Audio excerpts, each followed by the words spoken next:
তাহলে দেখুন, একদিকে আছে মাতা পিতা যারা আজীবন সংঘর্ষ করেছেন ধন অর্জন করার জন্য, তারপর তারই সন্তান তার সাথেই লড়াই করে তার থেকে সমস্ত সম্পত্তি ছিনিয়ে নিল। তারপরে যত সময় অতিবাহিত হয় সেই সন্তানের সাথেও সেই একই ক্রিয়া ঘটতে থাকে। তার সন্তান তার সমস্ত সম্পত্তি ছিনিয়ে নেয়। তাহলে এমন কি সঞ্চয় করবেন যা পরবর্তী প্রজন্মকে দিয়ে যেতে পারেন, সেই বিষয়ে ভাবুন। ভেবে দেখুন, এই যে ধন সঞ্চয় আপনি করছেন, এর আসলে লাভ কি? অবশ্যই আবশ্যক, কিন্তু এটাই কি শুধু সবথেকে গুরুত্বপূর্ণ বিষয়, যেখানে আপনি জানেন যে আপনি এই সম্পত্তি ভোগ করতে পারবেন না, কারণ এই সমস্ত সম্পত্তি আপনাকে পরবর্তী প্রজন্মের হাতে সঁপে দিতে হবে।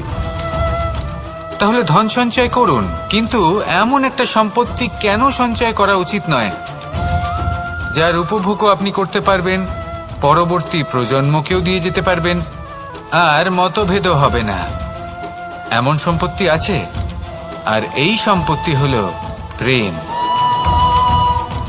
যদি আপনার মনে কোনো কিছু সঞ্চয় করার বাসনা জেগে ওঠে, তাহলে প্রেম সঞ্চয় করুন। সেটা পরবর্তী প্রজন্মও পাবে এবং সেই প্রজন্ম ভবিষ্যতে ভালোবাসা ছড়াতে থাকবে। আর তখন এই মন সুপ্রসন্ন হয়ে বলবে, রাধা রাধা। মানুষ ভাবেন যে ধন অর্জন করা হলো অত্যন্ত গুরুত্বপূর্ণ। তিনি আজীবন ধন অর্জন করতে থাকেন, ধন অর্জন করার চেষ্টা করতে থাকেন। সে যাই হয়ে যাক না কেন, পরিশ্রম করতে থাকেন। স্বাস্থ্যের দিকে নজর দেন না, না উচিত সময় খাবার খান, না উচিত সময় ঘুমোতে যান, না পর্যাপ্ত সময় পর্যন্ত ঘুমন, কিছুই না। ধন অর্জন করতেই থাকেন।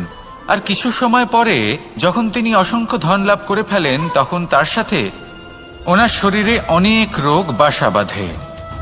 এইসব রোগের উপচার করতে করতে সেই সমস্ত ধন যা উনি অর্জন করেছেন তা তিনি ব্যয় করে ফেলেন। শেষ পর্যন্ত কি হয়? আমরা যেভাবে এসেছি ঠিক সেইভাবেই ফিরে যাই, ধন এখানেই থেকে যায়।